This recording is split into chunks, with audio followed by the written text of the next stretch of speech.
بسم اللہ الرحمن الرحیم، السلام علیکم، میں حضور بخش بگٹی اور آپ دیکھ رہے ہیں براک ڈیجیٹل۔ ناظرین، ایک دفعہ پھر میں آپ کو خوش آمدید کہتا ہوں اپنے اس پوڈ کاسٹ میں۔ آج بہت ساری دلچسپ چیزیں ڈسکس کرنے کو۔ امریکی ایک خبر ہے، وہ واشنگٹن ٹائمز، ان کی طرف سے ایک اچھا خبر شائع کیا گیا، کافی دلچسپ باتیں ہیں اس پر کی جا سکتی ہے۔ سر سے ہم سوال کریں گے آگے چل کے، کوئی ڈیٹیلز بھی آپ کے ساتھ شیئر کریں گے۔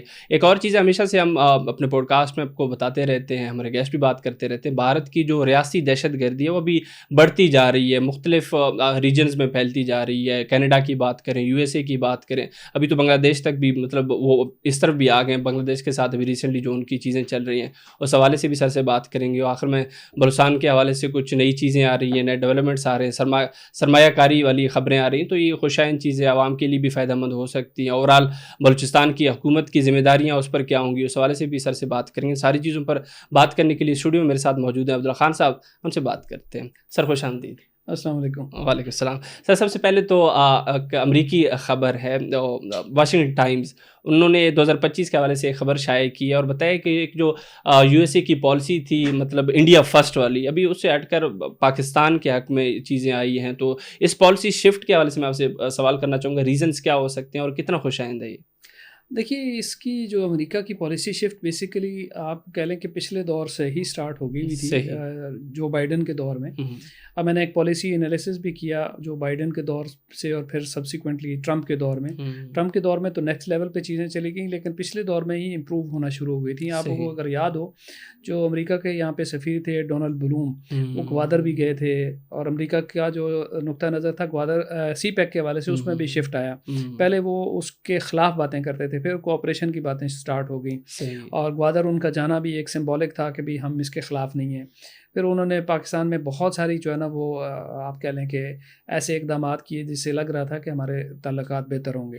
یہاں پہ پاکستان میں کچھ پولیٹیکل پارٹیز، ایک پولیٹیکل پارٹی یہ سمجھ رہی تھی کہ ٹرمپ آ کے تو شاید یہاں پاکستان میں پہ دباؤ ڈالیں گے کہ عمران خان کو رہا کیا جائے۔ صورتحال یہ ہوئی کہ اس کے برعکس جو ہی ٹرمپ اقتدار میں آئے تو سب سے پہلے F-16 کے مینٹیننس کے حوالے سے جو ہے نا وہ فنڈز ریلیز ہوئے، مارچ میں ہی ریلیز ہو گئے تھے۔ ابھی دسمبر میں پھر 600 پتہ نہیں کتنے $685 ملین ابھی پھر ریلیز ہوئے ہیں۔ لیکن یہ مارچ میں جو ہے، جس وقت پوری دنیا میں ٹرمپ جو ہے نا فنڈز بند کر رہے تھے، پاکستان کے فنڈز جو ہے نا وہ ریلیز ہوئے، تو وہ کنٹینیوٹی جو ہے نا وہ چلی۔ اور پھر اس کے بعد ہم نے دیکھا کہ جب مئی میں پاکستان اور بھارت کے درمیان یہ ایک جنگ ہوئی، مارکا حق ہوا پاکستان کی طرف سے، ان کی طرف سے آپریشن سے دور ہوا، تو اس میں پاکستان نے جو اپنی آپریشنل کیپیبلٹیز شو کی اور اپنے جو ملٹری ہارڈ ویئر کی کریڈیبلٹی جو اسٹیبلش کی، اس کے بعد تو صورت حال ہی تبدیل ہو گئی۔ پھر امریکہ نے پاکستان کے حوالے سے جو رویہ اپنایا وہ انپریسیڈنٹڈ ہے۔ اس کے بعد اگر آپ دیکھیں،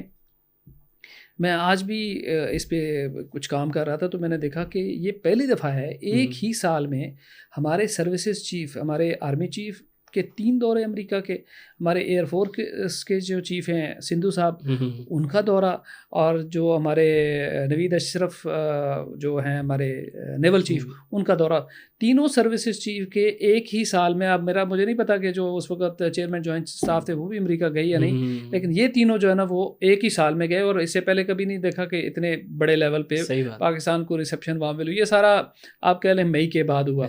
اور پھر آپ کہہ لیں کہ ڈونلڈ ٹرمپ نے فیلڈ مارشل عاصم منیر کو اکیلے لنچ پہ بلایا، یہ بھی انپریسیڈنٹڈ ہے۔ اس سے پہلے پاکستان کی ہسٹری میں پاکستان کے کسی بھی آرمی چیف کو انہوں نے وائٹ ہاؤس میں لنچ کے لیے اکیلے نہیں بلایا۔ ہم آرمی چیف اگر کسی پرائم منسٹر کے ساتھ گئے ہوں تو وہ الگ بات ہے، لیکن فیلڈ مارشل کو انہوں نے وہاں پہ بلایا۔ پھر آپ نے دیکھا کہ ٹرمپ نے کوئی 40 یا اب تو کہتے ہیں کاؤنٹلیس ٹائمز ہو گیا کہ انہوں نے کہا کہ بھئی یہ جو سیز فائر پاکستان اور بھارت کے درمیان میں نے کروایا۔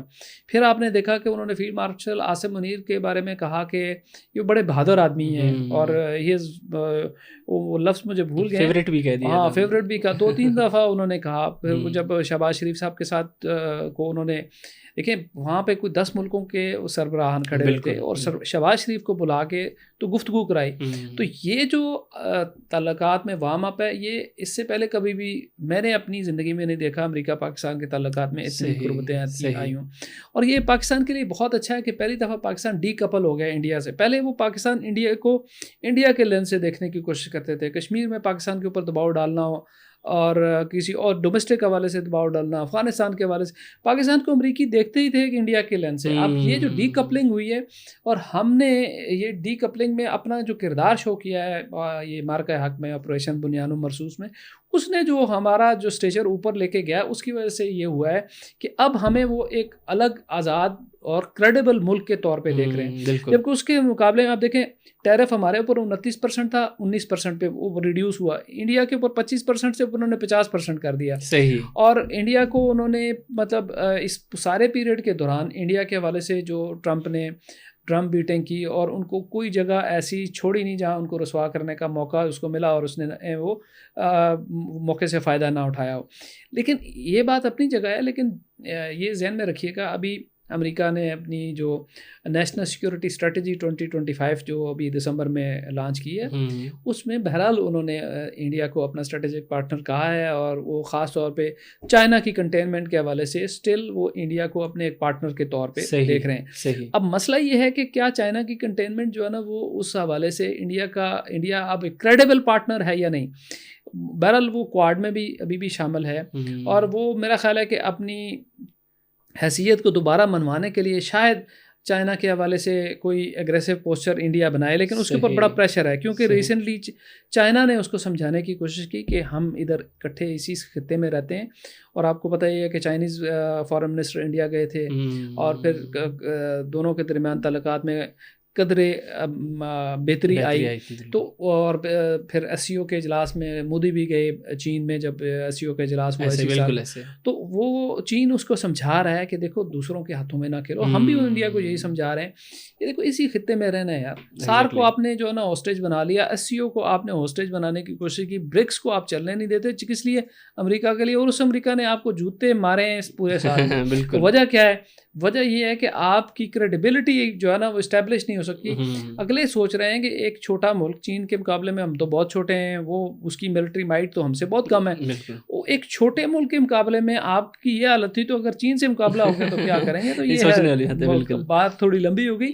لیکن بہرحال جی ایک جو فیلڈ مارشل عاصم منیر نے ایسٹ لیبیا میں اپنی وہاں پہ گفتگو میں جو بات کی ہے کہ جب آپ جرأت سے کھڑے ہوتے ہیں نا، پھر جو فطرت کی فورسز ہیں نا وہ آپ کے ارد گرد کھڑی ہونا شروع ہو جاتی ہیں. جب آپ بیٹھ جاتے ہیں، جب آپ کی ٹانگیں کامنا شروع ہو جاتی ہیں تو پھر معاملے خراب ہو جاتے ہیں. بالکل ایسے ہی ہے سر. اب بھارت کے حوالے سے ویسے بھی ہم بات کر رہے ہیں تو بھارت کی جو ریاستی دہشت گردی ہے وہ پھیلتی جا رہی ہے. ہم یو ایس اے کی مثال لے لیں، وہاں پر بھی بھارت کی دہشت گردی ہوئی. پھر آسٹریلیا کی بات کر لیں، ریسنٹلی ہوئی. کینیڈا میں بہت سارے خالستان موومنٹ کے جو کچھ مطلب ہائی ٹیئر کے جو لوگ تھے ان کو بھی مارا گیا. بہت ساری چیزیں تھیں. ابھی بنگلہ دیش کی ریسنٹلی اگر میں بات کروں تو وہ چیز بھی سامنے ہے، کیونکہ خبریں یہ آ رہی ہیں کہ ان کے سابق میجر ابھی دھمکیاں دے رہے ہیں عام بنگالی نوجوانوں کو. ابھی پچھلے دن عثمان ہادی نام کے شخص کے ساتھ جو ہوا، اور حسنات عبداللہ، ان کو بار بار دھمکیاں مل رہے ہیں. پہلے سننے میں آ رہا ہے کہ اردن میں بھی ان کو دھمکیاں دی گئی تھی گولی مارنے کی، وہاں تو بچ گئے تھے. ابھی یہ ساری چیزیں آپ کیسے دیکھتے ہیں؟ ریجن کے حالات کو کس طرح لے کے جا رہا ہے بھارت؟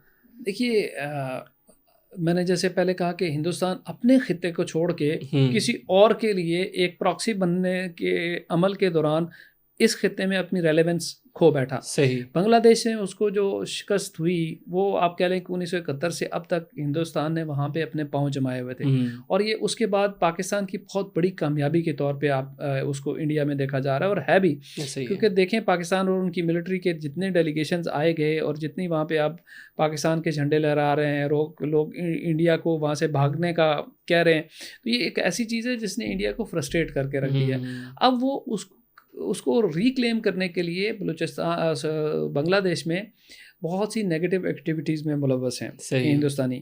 اب اس میں صرف یہ ایک حسنات کا معاملہ نہیں ہے، بہت ساری چیزیں ہیں. اب اس کی ریئلائزیشن ہو رہی ہے، اور اس ریئلائزیشن کی وجہ سے وہاں پہ ایک عوام میں ایک آگاہی کی مہم ایک شروع ہو گئی ہوئی ہے، اور وہ مہم اس بات پہ منتج ہو رہی ہے کہ لوگ انڈیا کے ساتھ نفرت کرنے لگے ہیں. وہ انڈیا جس نے بنگلہ دیش بنانے میں کردار ادا کیا، یعنی ایک قسم کا بنگالیوں کا موشن ہونا چاہیے تھا. لیکن بات یہ ہے کہ اپنے گندے کردار کی وجہ سے اسی قوم کے ہاں وہ مغضوب ہو گیا. اور آپ نے دیکھا شیخ مجیب کے بھی لوگوں نے جو ہے نا وہ گھر توڑ پھوڑ دیے. بالکل. ابھی نیکسٹ لیول یہ ہے کہ شیخ مجیب کی جو تصویر ہے وہ کرنسی نوٹوں سے بھی ہٹانے کا فیصلہ زیر غور ہے کہ وہ بابا قوم صاحب جو ہے نا وہ بالکل قوم کے بابا ہیرو تو شروع سے ہی خیر ختم ہو گئے تھے کیونکہ چند سالوں بعد ہی ان کا قتل ہو گیا تھا، اور شیخ حسینہ نے اس کے بعد جو مظالم کیے بنگالیوں کے اوپر، اس کے بعد تو وہ بالکل ہی پورا خاندان ہی اس وقت ڈسکارڈڈ ہو چکا ہے۔ اور وہ کیا تھے؟ شیخ مجیب نے بھی سازش کی، میں پہلے بھی آپ کے پوڈ کاسٹ کے کہہ چکا ہوں کہ یہاں پہ کچھ لوگ خام خواہ شیخ مجیب کو ہیرو بنا کے پیش کر رہے ہیں۔ شیخ مجیب نے بھارت کے ساتھ مل کے مکتی بانی بنائی، شیخ مجیب نے بھارت کے ساتھ مل کے پاکستان کو توڑا، اور اس پاکستان کے توڑنے میں پوری طرح شامل تھا۔ اگرتلا سازش ایک حقیقت تھی جس کا آج انڈیا بھی اعتراف کرتا ہے۔ اس شیخ مجیب کو جو ہے نا وہ جو بنگالی اس کو ہیرو اب ماننے کو تیار نہیں، یہاں پہ پتہ نہیں یہ ہمارے پی ٹی آئی والے دوستوں کے کیا ہو گیا کہ وہ اس کو ہیرو کے طور پہ بنا کے پیش کر رہے ہیں کہ جناب وہاں ہو گیا تھا تو یہ ہو جائے گا۔ کچھ بھی نہیں ہوگا بھائی، ہاں آپ کی پولیٹیکل رائٹس ہیں، میں ان کی بات نہیں کر رہا ہوں، لیکن یار غداروں کو مکس اپ نہ کریں نا، یہ تھوڑا سا میرا نقطہ نظر ہے۔ تو جہاں تک حسنات کی بات ہے، دیکھیں انڈیا والوں نے بنگالیوں کو جتنا دبایا ہے وہ اتنے اٹھ کے کھڑے ہوں گے، ٹھیک ہے، اور میں سمجھتا ہوں کہ یہ اس طرح کی جو دہشت گردی انڈیا کی ہے اس کو ایکسپوز کر رہی ہے ویسٹ میں بھی، انسانی حقوق کے حوالے سے بھی، اور امریکیوں کو بھی سوچنا چاہیے کہ کیسا پارٹنر چنا ہے۔ وہ اپنے پڑوس میں کسی کو دیکھ نہیں سکتا، سری لنکا میں دہشت گردی اس نے کی، مالدیو میں کوئٹ جو ہے نا وہ انڈیا کی کیمپین چلی، یہ صدر جو اس وقت ہے اسی نعرے کی بنیاد پہ الیکشن میں وہ آیا۔ پاکستان کے تعلقات کیسے ہیں آپ کے سامنے، جو ہے نا وہ نیپال کو انہوں نے جو ہے نا لینڈ لاک کنٹری ہونے کی وجہ سے اس کو دبایا، وہ ان کے خلاف ہیں، بھوٹان ان کے خلاف ہے، کوئی ملک ان کے ساتھ اس وقت نہیں ہے۔ اور پتہ ہے کیا تھا، یہ بات لمبی ہو جائے گی، سارک کو انڈیا نے ڈس فنکشنل کیا پاکستان کی ضد میں، صحیح، بنگلہ دیش کے ساتھ اور سری لنکا کا بازو مروڑ کے ایک دوسرا فورم بنانے جا رہے تھے کہ دوسرے ملکوں میں سارک کا ایک وہ کریں گے، متبادل فورم بنائیں گے، اور اس فورم میں پاکستان تو ہوگا ہی نہیں، پورے ساؤتھ ایشیا کو انڈیا اپنے اس میں زیر نگین لگا لے گا۔ اب وہی بنگلہ دیش اس وقت جو ہے نا پاکستان کے ساتھ اس کے اچھے طرح لگاتے ہیں، انڈیا کو وہاں سے بھاگنا پڑ رہا ہے، تو یہ مقامات عمل ہے بھائی۔ بالکل، جب بھی بھارت نے کوئی ایسی مکروہ عزائم رکھے وہ خود ہی اس میں پھنس گیا۔ سر آخر میں بلوچستان کے حوالے سے بھی سوال رکھنا چاہوں گا۔ سر انویسٹمنٹ کی ہم پچھلی دفعہ بھی بات کر چکے ہیں، ابھی بھی پاکستان کے کچھ 5 بڑے گروپس نے اعلان کیا کہ وہ بھی 5 ارب کی تقریباً انویسٹمنٹ کریں گے بلوچستان میں۔ اس ڈیولپمنٹ کو آپ اوورال کیسے دیکھتے ہیں؟ ویسے سر بلوچستان حکومت کے کیا مطلب خدمات رہیں گے یا پھر کیا ڈیوٹیز رہیں گے اس معاملے میں، تاکہ ہر عام جو بلوچستان کے شہری ہیں ان تک اس کے فوائد ملیں یا پھر روزگار کے مواقع بڑھ جائیں؟ اس چیز کو آپ کیسے دیکھتے ہیں؟ اچھا، تو میں کہنا یہ چاہ رہا ہوں کہ آپ نے کہا 5 ارب، تو یہ 5 ارب $7 لگا لیں کہ 5 ارب ڈالر کی انویسٹمنٹ ہے اور بہت بڑی انویسٹمنٹ ہے۔ اس بات کا اندازہ کر لیں کہ یہ زیادہ تر جو ہے نا وہ یہ سونے اور تانبے کی اور دوسری جو ریئر ارتھ منرلز ہیں بلوچستان میں، ان کے سیکٹر میں انویسٹمنٹ ہونے جا رہی ہے۔ صحیح ہے۔ اس کی وجہ یہ ہے کہ انٹرنیشنل انویسٹر جو ہے نا وہ آ رہے ہیں، انٹرنیشنل انویسٹر جب آ رہے ہیں تو وہ لوکل انویسٹر کا کانفیڈینس بھی اس میں بڑھتا ہے۔ بالکل، بلوچستان جو ہے وہ سونے کی چڑیا ہے۔ بلوچستان میں کیا چیز نہیں ہے، گیس وہاں پہ ہے، تیل وہاں پہ ہے، سونا وہاں پہ ہے، تانبا وہاں پہ ہے، ریئر ارتھ منرلز جو اس وقت دنیا جس کے پیچھے بھاگ رہی وہ بلوچستان میں کون سی چیز ہے جو بلوچستان میں نہیں ہے؟ لیکن یہ ساری کی ساری چیزیں بلوچوں کو کیوں آگے نہیں بڑھنے دیتی؟ ویسے آج کل تو آپ کی حکومت ہے نا، آپ بھی بھگتی ہیں، آپ کا بھائی بھگتی ہے اس وقت وہاں پہ وزیر اعلیٰ ہے، لیکن بلوچستان کے لوگ اس وقت کیوں پسماندہ ہیں؟